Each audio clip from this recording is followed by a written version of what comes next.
Today we're going to talk about finding primary sources in science. But first, before we go into the how do I find them, I want to make sure you understand exactly what a primary source in science looks like, as it is different from other topics. So some characteristics of science primary sources are the fact that it will have a research problem statement, which is really describing what the researchers are trying to discover with that research. It will also contain background information about previously published research on this very same topic, showing that they did their due course. And then, of course, the methods, which is that scientific method they're going to take to show their trials and errors, and if their hypothesis was proved. And then the results. What was the outcome of the research? These factors should be in that source that you're looking for. So what makes up a primary source? Well, some things you could be looking for are case studies, interviews, science experiments, speeches, tests that they've conducted, dissertations and theses, and technical reports. Do not, however, look for meta-analyses, systematic reviews, or literature reviews. These are all considered secondary sources, things that people have read and then commented on. You want to avoid those. So now we're at the point where we're going to use our databases to find primary sources. To do this, you're going to go ahead and head to your student bookmarks in the top left-hand corner, and you're going to choose Destiny Catalog. Once you're in the Destiny Catalog, I want you to log in. So you're going to get here, you're going to log in. I'm already logged in. Once you log in, it should take you automatically to Destiny Discover. If it doesn't, then click Catalog and then head over to Destiny Discover. It'll take a moment and it'll bring you to that site. Once you're in this site, I want you to head over to the menu. Now, you'll know you're logged in because it will have your name here. Over in the menu, you're going to go down to Collections, because this is where I create resources for students and teachers on various topics. And in this case, you're going to choose Science Primary Source Databases. There are only 4 in here because I really wanted to narrow in on just science. Now, the 4 that we're going to focus on are Science Reference Center, Consumer Health Complete, Gale in Context, and Britannica Encyclopedia. The first source we're going to focus on is Science Reference Center from BadgerLink.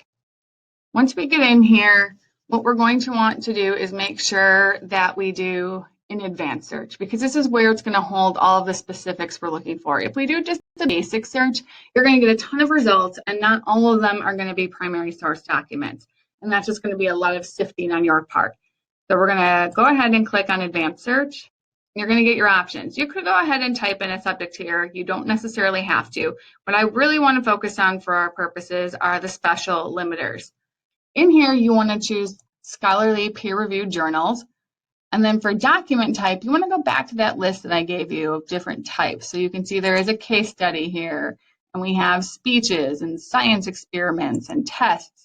I'll choose tests for us. And then over here, I also want you to pay attention to date of publication. I'm not sure how recent your articles need to be, but if they do, make sure you're putting those limiters in here. For publication type, we're going to give you a variety. You could use periodicals. I like academic journals because I know they have the best information out there.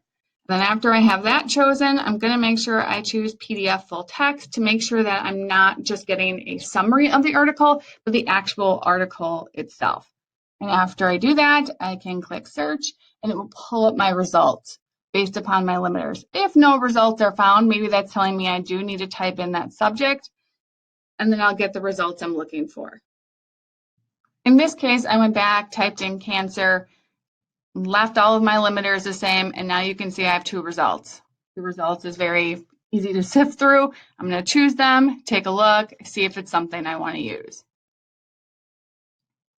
If Science Reference Center doesn't give me what I'm looking for, then you can head over to Consumer Health Complete, also brought out by BadgerLink, which means that it's really going to have very similar features as Science Reference Center. So once I'm in here, again, I'm going to want to do an advanced search. And I'm going to find that right above that search bar. Okay, so I could go ahead again. I could type in my topic. We won't start that way this time. Over here, Document types, again, referencing that list I gave you of different examples. So maybe I want evidence-based reports, maybe some news and magazines that are going to have that academic journal in there. Full text. I'm going to save that for PDF full text. I usually get better results that way. I'm going to make sure it's in English. And again, don't forget, if you do need to have current articles, figure that out. Academic journal. And then for my document type, I could choose a case study, and then I can go ahead and click search and get my results. You can see this gave me quite a few results, so now I can go through it, determine if I like them. Again, just one more way to find your primary sources. The next one we're going to talk about is Gale. Now, Gale is going to work a little bit differently than the other two because it's not through BadgerLink. So here it pops up. Again, I can do your general search, but I'm going to click on advanced search again to give me more options and to really specify what it is I'm looking for. Now, again, I can type in my topic. Let's say I'm looking at disease. I'm going to go down to more options. I want peer-reviewed journals. Okay, now for publication dates, do I want all or do I want just something after a certain year? Maybe let's go January 1st. By document type, again, what's nice here is I can start to type in and they have a special primary source I can click. By content type, I want academic journals, and I can also click more than one there. Content level, this is for reading level, how difficult I want the text to be, how technical jargon it might have. So the lower the number, the less technical it is. You can leave these blank or you can choose a variety of levels.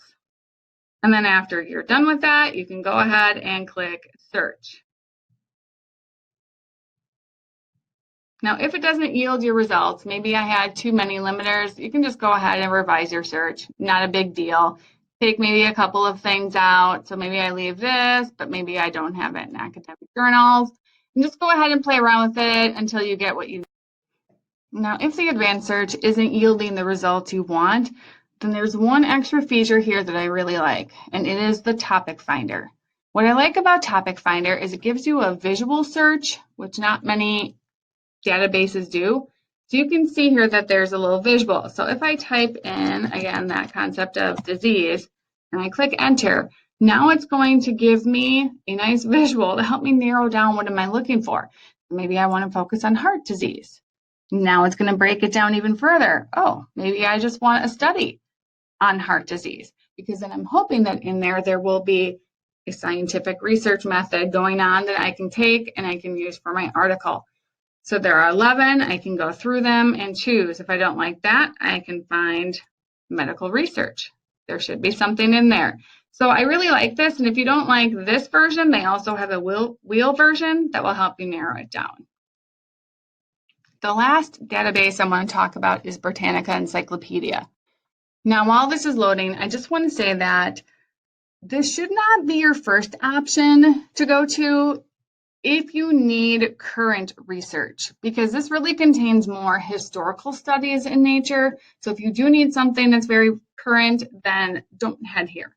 But what is nice about this is if I type in my topic, because that's how you're going to start here.